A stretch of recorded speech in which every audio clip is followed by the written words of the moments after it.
The Quench, where you ask, we answer.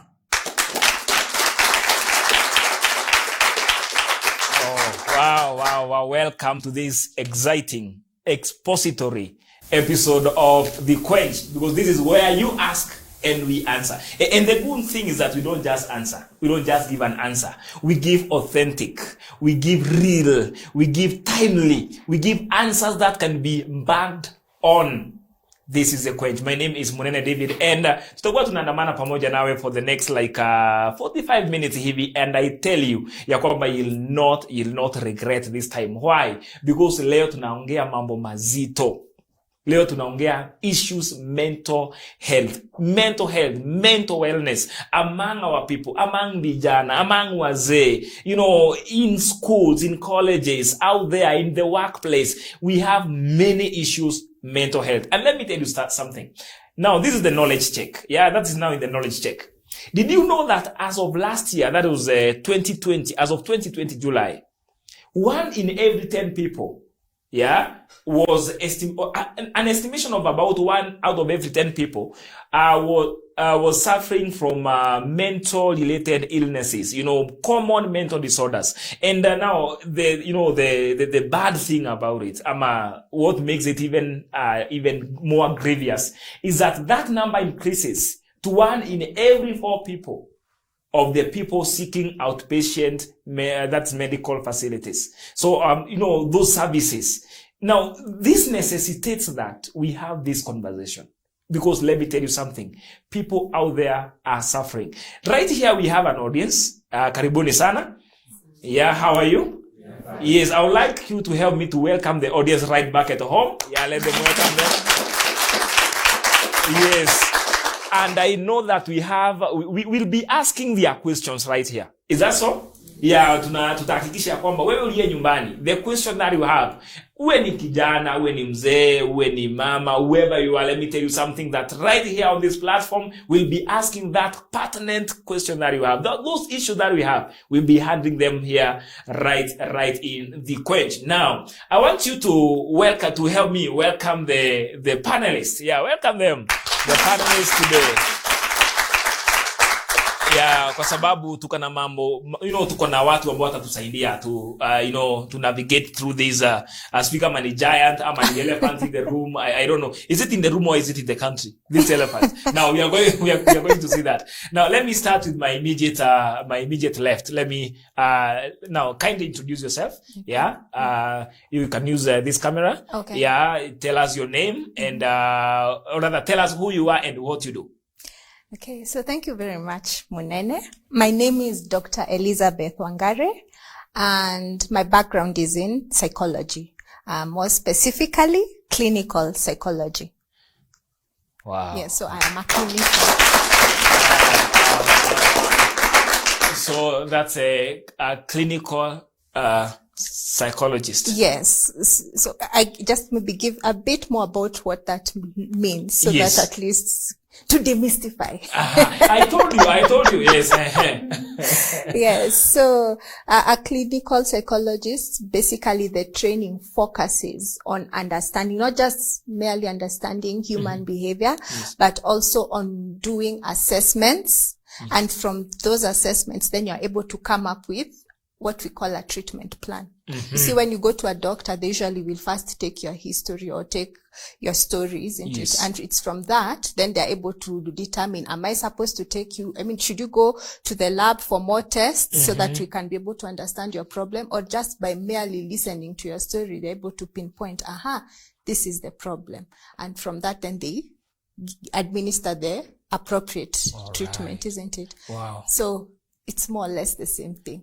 So ni daktari lakini hatutadungwa sindano. So just feel relaxed, all right? Yeah, because tutapata matibabu lakini hakuna sindano. Najua hizo ndizo tulikuwa tunaogopa sana those times. No deals over here. Thank you so much. Kindly give it up for doctor. Yes. Welcome. Yes, sir. Thank you. I'm known by the name Dr. James K. And K is a name. It's a conveniently short name, short version of a name. A psychologist also, My colleague is in the clinical psychology. I'm in the counseling psychology, PhD in counseling psychology. And currently, I'm a lecturer. I train the counseling psychologists as well as the teachers who are going out there to implement the changes that are in the nation and actually face and try to solve the challenges that are there facing the students and the youth and also their parents in today's context. Wow. But besides that, I'm also a pastor. Wow, wow, wow. One thing that I can promise you is that by the end of this episode, I'll also be a doctor. You know, is a doctor by association, right? I cannot associate with doctors and then back bila kuwa daktari, sindio? Alright, so Dr. Mune, it will be. Now, tutakuwa tunazungumza hiyo maneno baadaye. Now, let me ask a question now before we come to the audience. What background would you give us in as far as mental wellness and mental health is concerned, especially among the young people? I think you should go first, Mr. K, because you deal a lot with that population. Thank you. Background for mental wellness. I want to touch on the precursor to wellness because, you know, before we come to deal with the wellness, it means there is unwellness, isn't it? Yes. But now before you get to unwellness, we want to start with the hygiene. Usafi tu. Yani kama kuna usafi wa mazingira, kuna usafi wa mawazo. Sasa usafi wa mawazo, we know that what goes into your mind, filtered through your ears, or what goes into you through the five senses affect you, whether by thinking, whether by feelings, whether by behaving. And vile tunasema ni kwamba what you think affects how you feel. How you feel determines your perception, how you see things, and how you see things is what now informs how you react to what you see. Now, that is called the response. And the response is what we see. And when we see it, we call it behavior.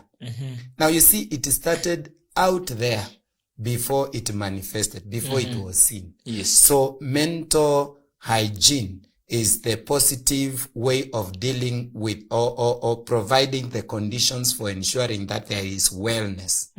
So we start with mental hygiene.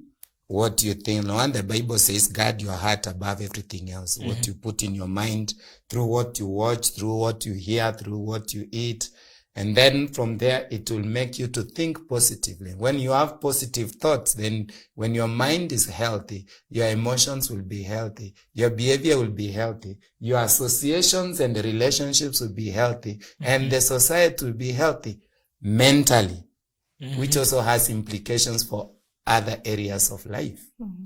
Wow. And maybe even just to pick on from what he's talked about, you see, we normally talk of, as a human being, you have a spiritual angle to who you are. You have the biological angle to who you are. Then there's the social, and then there's the physical, right? So if you're talking about even wellness, all these areas must be well or must function as they were created to, in order to ensure a holistic person or a person who is functioning as they should. So if any one of these aspects is affected, it will definitely have an impact on the function of the next. For example, if you're not spiritually okay, it means you won't be able to pray, you won't be able to, do the necessary things that are required for you to sustain that. And as a result, then it has an impact, because if your spirit is strong, sometimes when you're having challenges, say for example, we go to the social, you're not connecting well with your family, you're not connecting well with your friends, probably even financially things are not okay, isn't it? So you see, if your spirit is not okay, and this is not also okay, right? So if your spirit was strong, when this is not functioning as it should, you see, this would hold you. That is true. Right? Yes. Then, now, if then you're talking about then now that is not functioning as it should, let's go to your physical.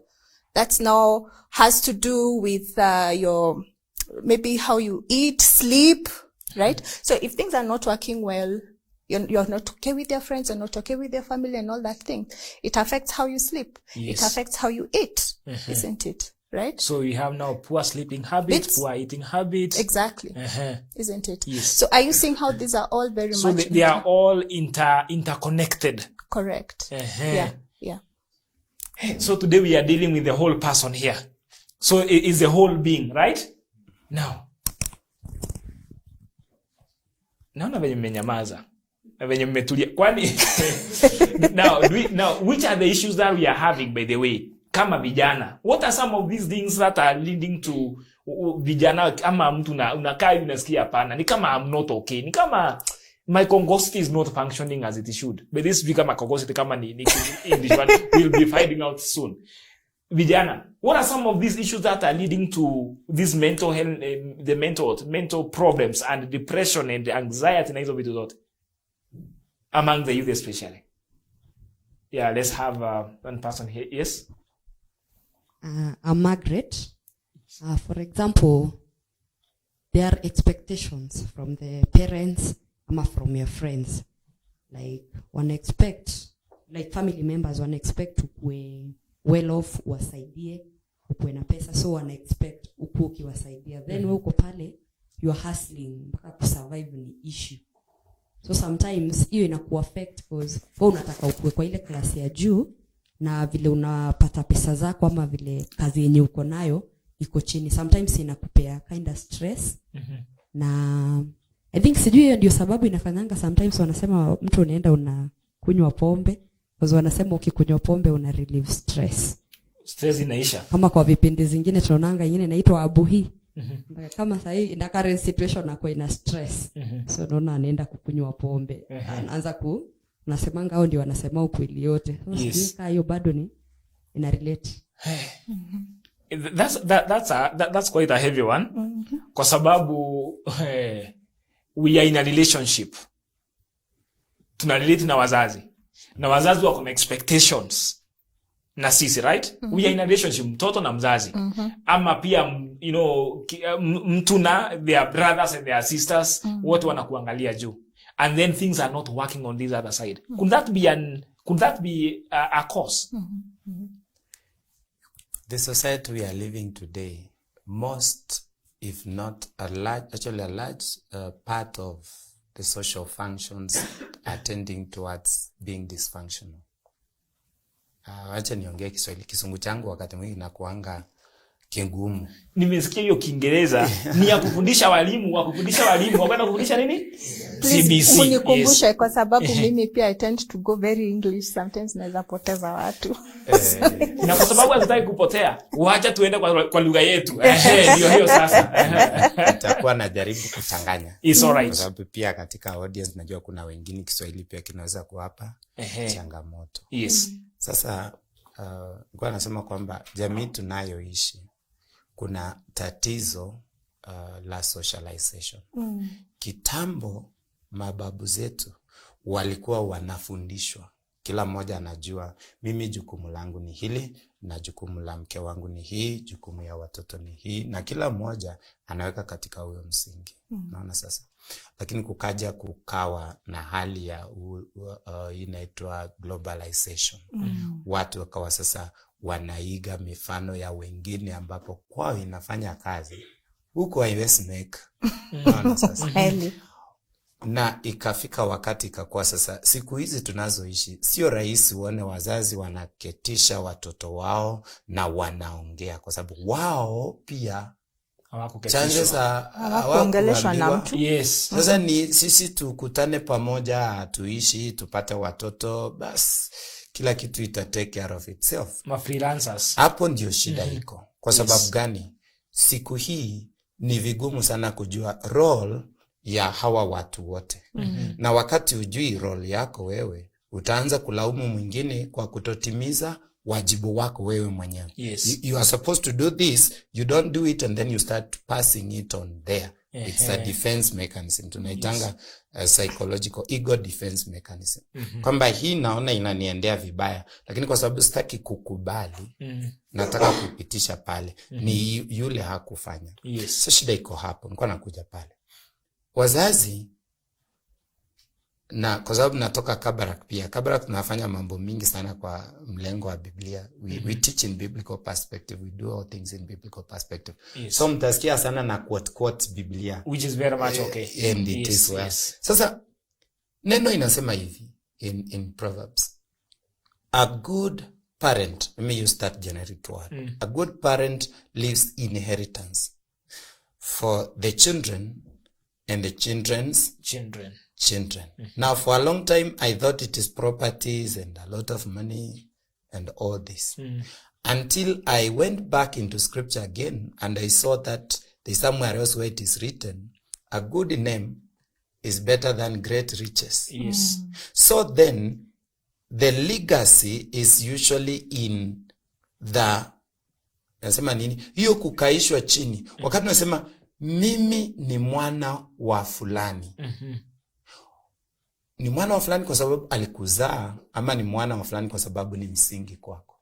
Kwa sababu kuzaa tu sio kazi inaishia pale. Hata wasiwa wanasema kwamba kuzaa sio kazi kulea. Sasa aliyekulea ndiye anakuwekea msingi. Yes. Watoto wanazaliwa, wazazi wanaenda kuhaso, wanaachia watoto wale watu wako pale nyumbani kama ni house girl, house help pale. Alafu yeye anaenda, by the time anarudi, anapata mtoto hana connection naye mara nyingine. Lakini let me not go into that direction first. Yes. What I wanted to say is this. The expectations are gradually getting inverted, if not already inverted.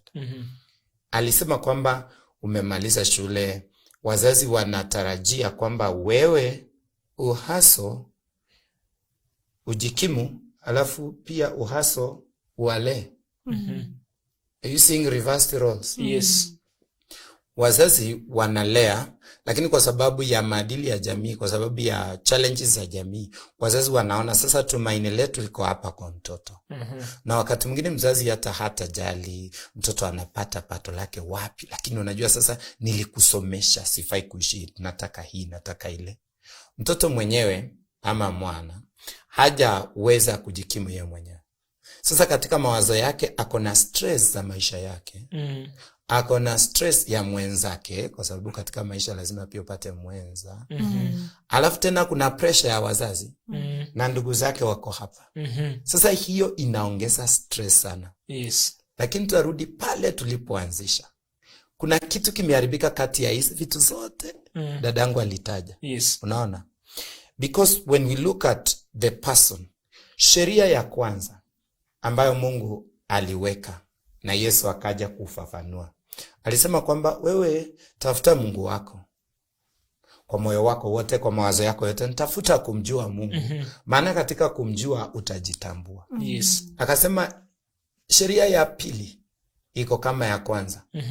Unapotafuta Mungu wako kabisa, jitafute wewe mwenyewe pia. Yes. Maana ukijua Mungu wako utajitambua. Ukijitambua utajipenda. Ukijipenda utakuwa na ability ya kupenda mwenzako. Maana utaona pia huyo anafanana na wewe. In psychology, yes, we call it existentialism. Kwamba wewe unajitambua. Yes. Unapojitambua sio kwa sababu huna shida, unatambua, unajikubali. Alafu sasa ndio uweze kutoka nje, you transact. It's a relationship. So now, how do we get out of that problem? Kwa sababu it is a problem that we have in the nation, and it's a problem that is leading many people. Kama sasa, if you listen to what Margaret said, ni kwamba kuna wengine out of this pressure wanaenda kutafuta, hata wengine wanaingia kwa ulevi, ya unakunywa ndio usahau hizo shida. Mwingine labda anaingia kwa drug addiction na substance abuse, all those things. So how do we help this young person, this young man, this young girl, mwenye there's so much pressure, na ana feel ni kama my Congo state burst, ni kama akili yangu mimi nasikia it's too much. How do we help them out? Nafikiri kuna jambo alikuwa anataka kuongeza. Kuongezea vile anasema, unajua, just kuongezea vile daktari amesema, sababu ya vile hiyo fabric ama vile society iliharibika. Kwa hivyo unakuta sasa mtu amejikuta kwa role yenye hakuna mtu amemtayarisha. Sasa kama vile Margaret ametuelezea, umemaliza tu high school, unajua nini kuhusu maisha, unajua nini kuhusu, unajua kutengeneza ama kulea watu, familia na vitu kama hizi. Kwa sababu in a normal setting unafaa kupewa support, unafaa kuprepariwa na sort of tunaweza hata sema initiated in these roles. Sindio? Lakini kitu kama hiyo haiko, na ndio maana ukijikuta kwa hiyo role sababu of the reality of the situation, unajua akili yako haiko tayari na hauelewi na hauna anything to draw from. What do I do? Na anybody, the what do you call it? The logical thing for anybody when you're in pain, it's to look for a fix for that pain. That is true. Sindio? Na ndio unajikuta umejingiza kwa vitu. Anything that gives you relief, ama temporary relief. Unaona?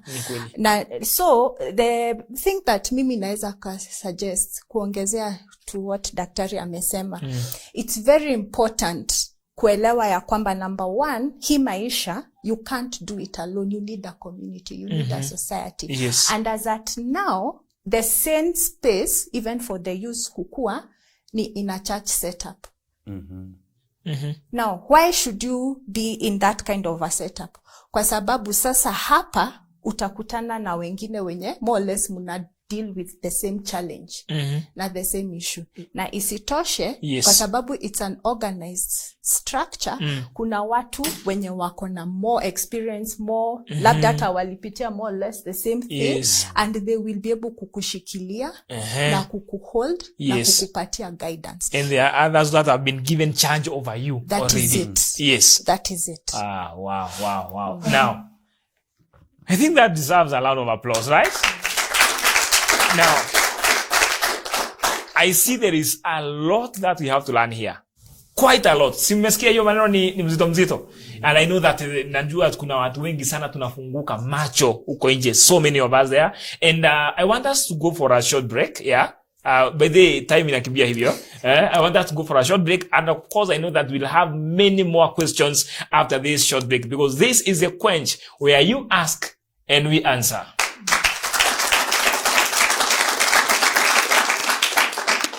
The Quench, where you ask, we answer.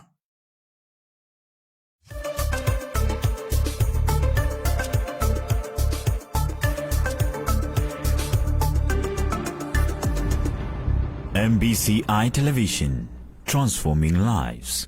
Are you fighting to become what God has planned for you to be?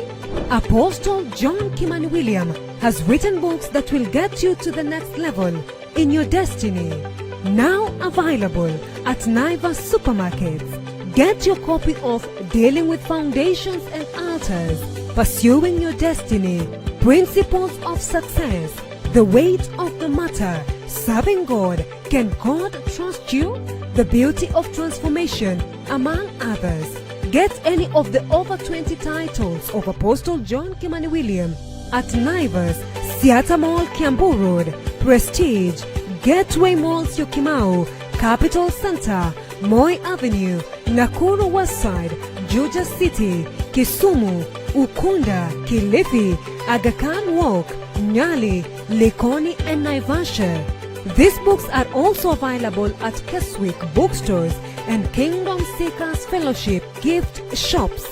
Read today, be a leader tomorrow.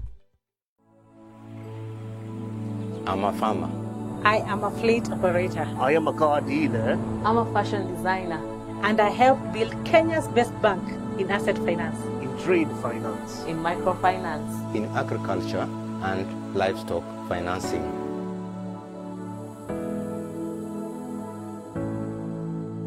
Equity. Karibu member.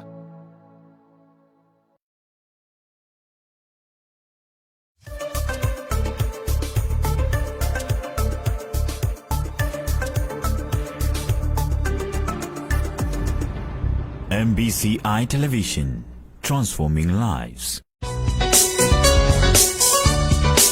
The Quench, where you ask, we answer.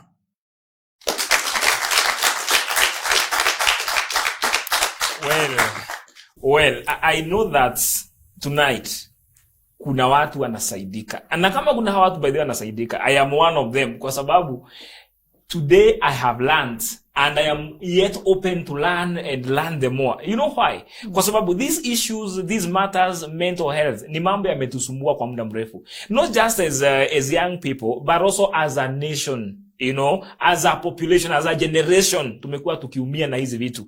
And tonight, yeah, and by extension, by the way, even next week, yeah, tutakuwa tunazungumzia haya mambo, just to make sure ya kwamba we are settled in these matters, mental health. And tonight, yeah, kutusaidia kuweza demystify these issues. Leo tuko na madaktari hapa. By the way, naona kama nikimaliza nitakuwa I'll also be acquiring the title doctor. Nitafuata nisikia kama itawezekana. Unajua, when you associate with doctors, you know, association gives you a name as well.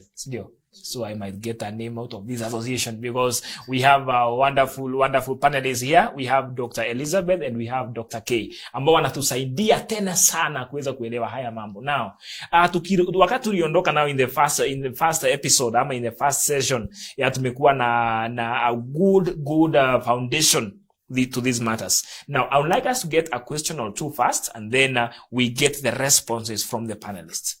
A question. Yes. Hi, I'm Naomi Blessed. I have two questions. The first one, as Margaret said, it's about the higher expectations that parents have on us.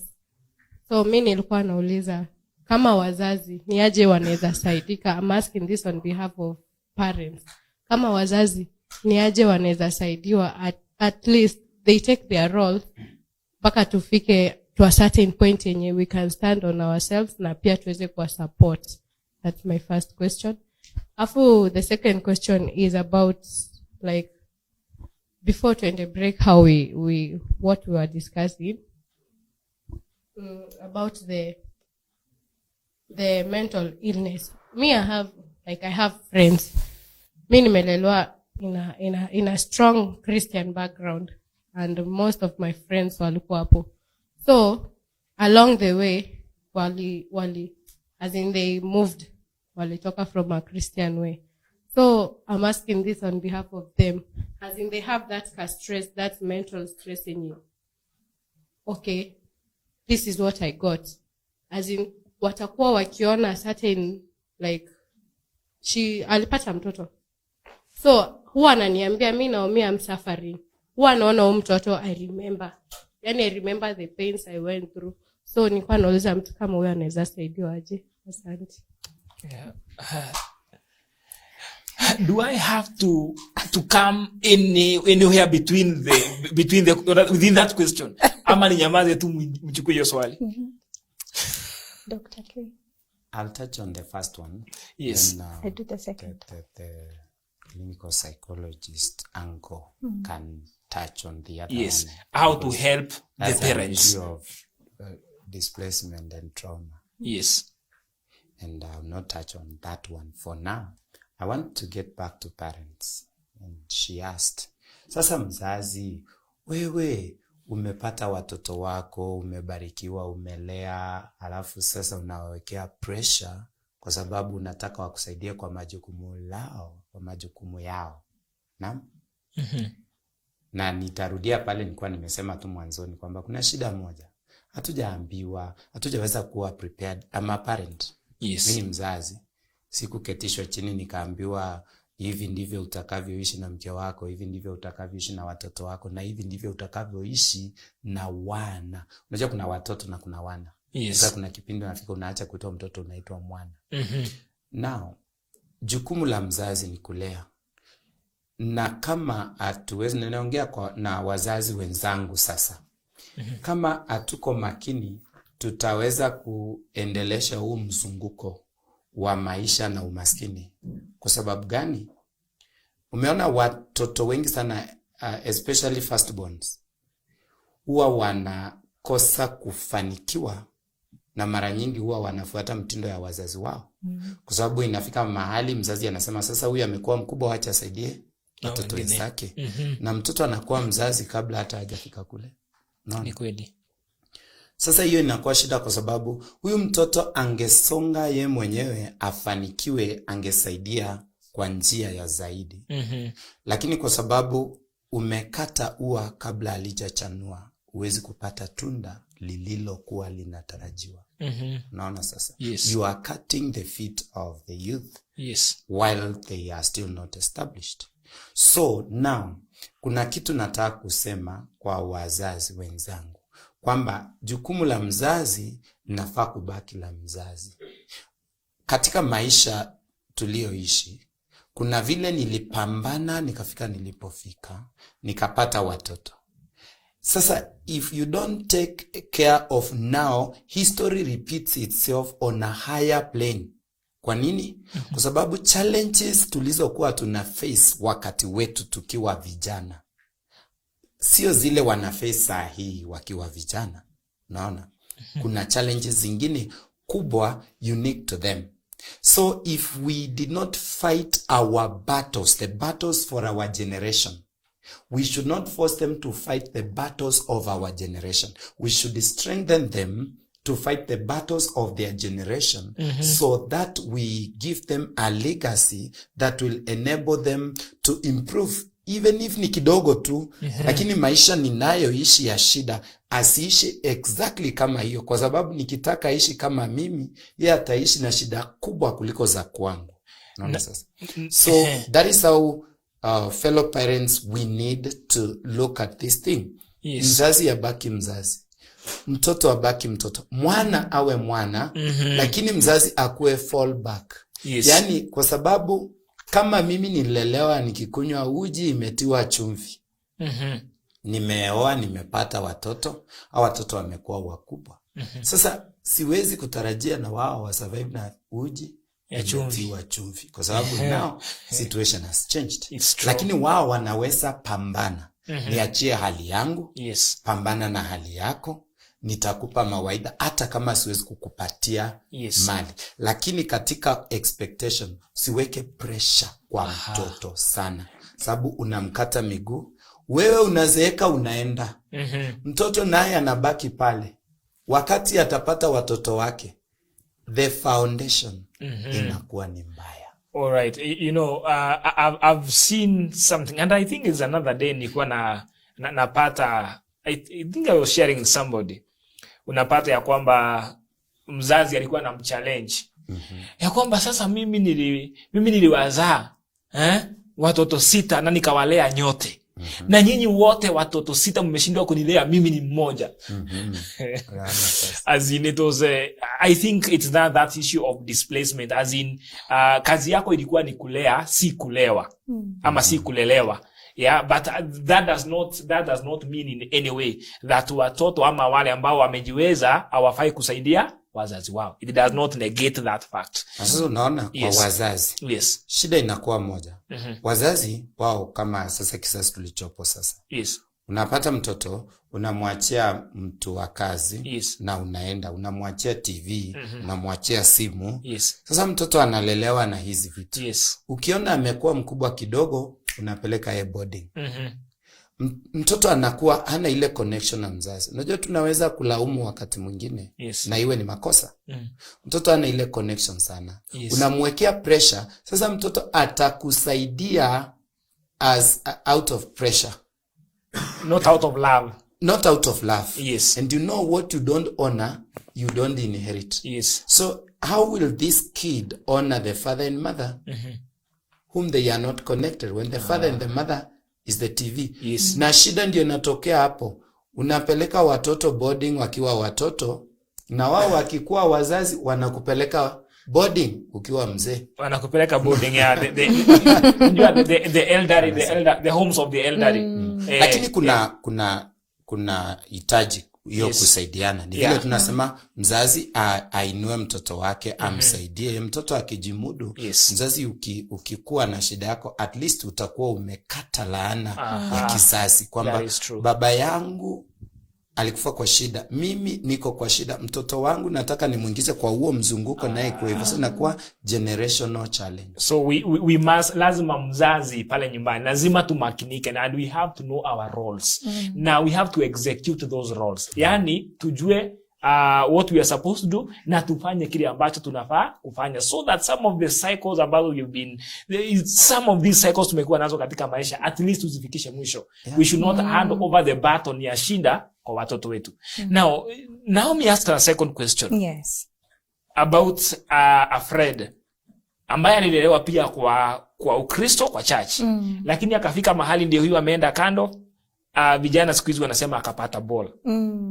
Yeah, ndio huyo, and then sasa kuna mtoto. So akiona mtoto every time inamkumbusha that pain. So it's a constant reminder of the pain, the betrayal, you know, the backsliding, all those kind of things, you know. Na inakuwa ni a constant mental oppression kwa maisha yake. How do you help that person?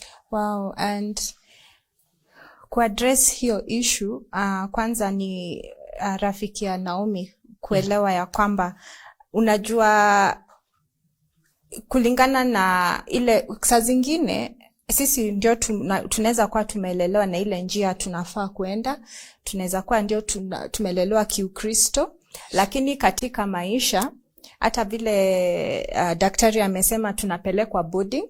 Ukienda kwa hizi institution, you're not existing in a vacuum. Unakutana na watoto wengine. Haujui zile manyumba hawa watu wametoka. Kwa hivyo si of course kuna vile wana kuinfluence.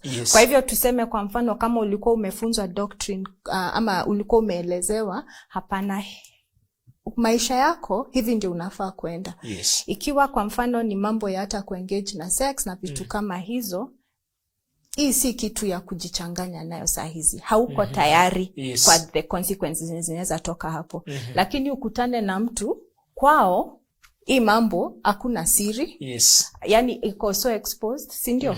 Kwa hivyo msichana kama huyu, unajua sasa si kuna vitu anaanza kuwekwa kwa anaanza kulearn pole. Si ndio? Na ikiwa anakaa na hawa watu most of the time, of course hata vile wanaona their world view na vile wanaona na vile wanaperceive vitu. Kwa hivyo si unajua sasa anaingia kwa vile wanaona. Na ndio unajikuta unafanya vitu ambazo zenye si vile ulilelewa ama before vile ulikuwa na vile ulilewa na kwa Ukristo na nini haungefanya, si ndio? Na ndio maana unajikuta hapo. Lakini si kusema ya kwamba kwa sababu umeinfluencewa na umejiingiza kwa mambo zenye saa hizi unaona ziko na consequences zinakuumiza, si kumaanisha hiyo ndio mwisho wako. Na si kumaanisha ati sasa wewe you're beyond help.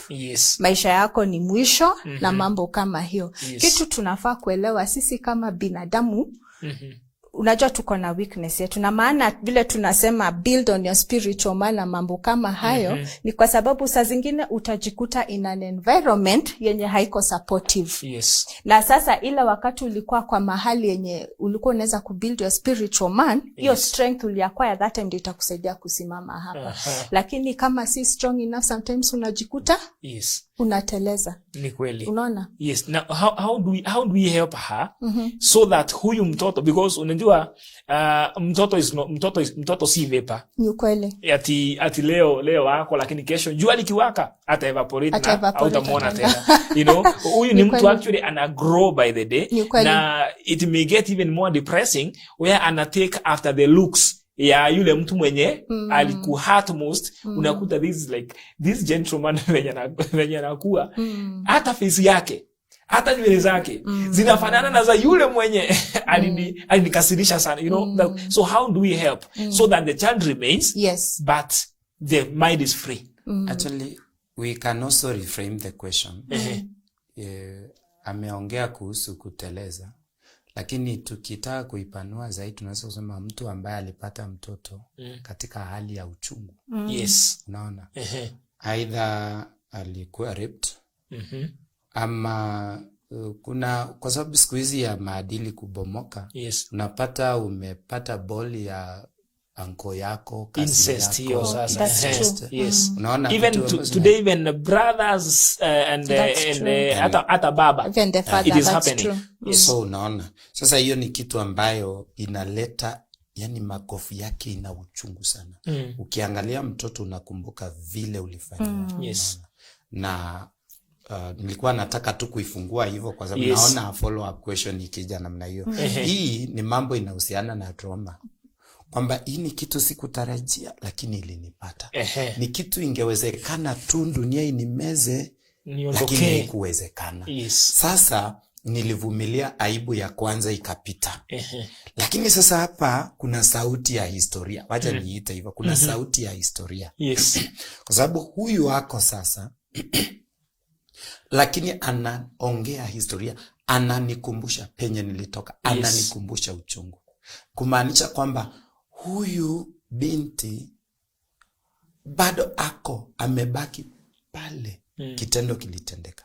Amebaki pale. So kila wakati akijaribu kusonga, ile sauti inamuita tena, wewe rudi hapa. Kumbuka ulikuwa unaimba praise and worship. Wewe ndiye nani? Na hiyo sauti inakaa saa yote. So hiyo ni trauma ambayo sasa inakuwa displaced kwa mtoto. Na wakati mwingine wazazi huweza kuabuse mtoto kwa sababu ya vile walivyopata mtoto. Kwa nataka kuiweka hivyo. Sasa kile ambacho ni cha msingi, the social support very important. Lakini hapa kuna mambo ya kisaikolojia sasa na mambo ya kiroho. Unaona? Kwa sababu gani? Kumbuka hivi, wewe ni kijana lakini hauko kijana forever. Wewe ni mwanadamu. Mwanadamu ni roho, ana mwili, ana nafsi na anaishi ndani ya mwili. Sasa huu mwili hubadilika na majira. Nafsi inakuwa vile unavyoendelea kuelimika. Lakini roho yako inadumu milele. Unaona sasa? Sasa hapo ndio kuelewa kwamba hata ukiokoka kabisa wewe unaongea na ndimi za malaika nini, bado unaishi ndani ya mwili. Mwili unaishi duniani. Mwili unakuwa socialized sawa na wale unaishi nao. Mwili unakula wakati wa kula. Haujali wakati unasikia njaa tunaenda kuomba, bado utamaliza maombi na mwili kuambia sasa wapi chakula. Unaona? So ukiishi na watu walio katika mwili, mwili utaokota tabia za kimwili, mwili utatimiza tamaa za kimwili. Na ikipita pale sasa kile ambacho kinahitaji kutiwa nguvu ni roho na nafsi, so that you can strengthen your internal locus of control. Yani ile utu wako wa ndani, kwamba unaweza jisamee, kwamba unaweza jipenda. Kwa sababu shida aliyekutendea hicho kitendo, aliyetendea huyo msichana hiyo kitendo, ama huyu mama hiki kitendo, ama ukijana hiyo kitendo, kwa sababu pia vijana huathirika. Yeye anaendelea na maisha yake. Hata pengine alisahau. Lakini sasa wewe ulikwamia pale. Inahitaji sasa msaada wa kushikwa mkono, kutolewa katika lile shimo uliachiwa pale na kuanza sasa kuendelea tena. Ujifunze kujisamehe. Hiyo sio kitu rahisi. That is why you fall. And when you fall, you are in that deep depression. Depression. You are there. You cannot remove yourself out of there. Ni wenzako na wale wataalamu wanaweza kushika mkono, watumishi wa Mungu kama wewe ni muumini wa Kikristo, ama watumishi wa hudumu wa dini wale ambao wana provide, ama watu wale wazee ambao wanaelewa, wale wana miaka walikomaa wanaelewa, wakushike mkono, wakwambie wanadamu za wewe si wa kwanza kuzaa. Si wa kwanza kupitia hapo. Sasa cha msingi ni ujisamee, ujikubali na uondoke uangaze. Asante sana. Wow. So ile nimepata hapo, key number 1 ni ujikubali. Number 2 ujisamehe. Alafu usonge mbele. Alafu usonge mbele. Now. That was a nice one. Now, do we have another question? Let's have another question kindly. Okay, I'm Mercy. Yes, Mercy. My question is this. Kuna hii tabia yenye inakuwa na either wa mama ama karibu kila mtu atakudescribe na your physical appearance. Awe ni mkonde, anashinda akikwambia wewe ni mkonde sana. Umejaribu kukula, unakula mpaka vitu hazifai, unajaribu kila kitu lakini bado nyama hazipatikani. Awe ni mnono, anashinda akikwambia wewe ni mnono sana. Juko na mataya huku. Kuna matayo yes. Sasa hiyo kitu unakuta unaumia. Inakuumiza. Alafu iki take like 10 years ama more, unakuta ni kama umezoea. so hata haikuumizi tena, ni kama hata umezoea kuisikia, unakuwa hadiko. Sasa hiyo inamaanisha umeheal, ama hiyo kinonda imekuwa deeper mpaka yani umezoea sasa. Hiyo inamaanisha aje? You know, that one is that's a deep question. And najua tuko na about 1 minute, by the way. We have just about a minute tuwe tunamalizia. But that question sijui kama inaweza kajibiwa in a minute. I think what we can try to do in a minute is try to lay maybe some sort of foundation kidogo on that question ama on that area, and then tuweze kupata nafasi mzuri ya kujibu, because I think it has to do a lot with the body shaming. Inaitwa body shaming, yeah? Wakati mwingine wewe umenona kama nguruwe, wakati mwingine wewe unakaa kama mlingoti hapa, umerefuka hapa, si tuambie basi kesho inasema namna gani, unaweza kuona kesho, those kind of things. How do we advise such a person, maybe in a minute? Naona time yetu imeisha. Okay. Faith comes by hearing. So whatever faith comes by hearing what you listen to. Na so mtu akiambiwa vile ulivyo, hivyo ndivyo watu wanavyokuona. Yes. So they are late because there's nothing they can do about you. Unajua hiyo, when you are told, tell. Faith comes by hearing. If I tell you umekonda, na wewe jiambie. Every day you wake up, look at the mirror and say you are fearfully and wonderfully made. Does not matter their opinion, because you are not a product of people's opinion.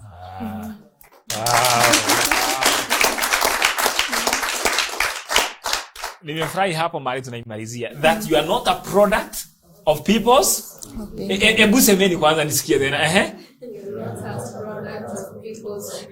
Ebu jiambie mwenyewe, I am not a product of people's opinions. I am not a product of people's opinions. I love that, because the Bible says that we are fearfully and wonderfully made. Now. Nikipenda tuweze kufika hapo kwa leo, that is on mental health. Najua kwamba hatuja exhaust. Actually hata hiyo swali, kuna swali tumeacha ikiwa hanging. On matters body shaming, kuji accept, situations ambazo tunapitia. Mwingine na kuona umepata watoto 2 3, you still have to know that wewe bado ni mtu na Mungu anakujali. And now I know that next week we shall have an opportunity to delve deeper into these issues, tuweze kuelewa zaidi, plus many other issues ambazo zina plague our young people, our marriages, our people in the working class, wherever they are. Mental issues are real issues that we must deal with right here in the Quench, because this is where you ask and we answer. Until next week, stay safe.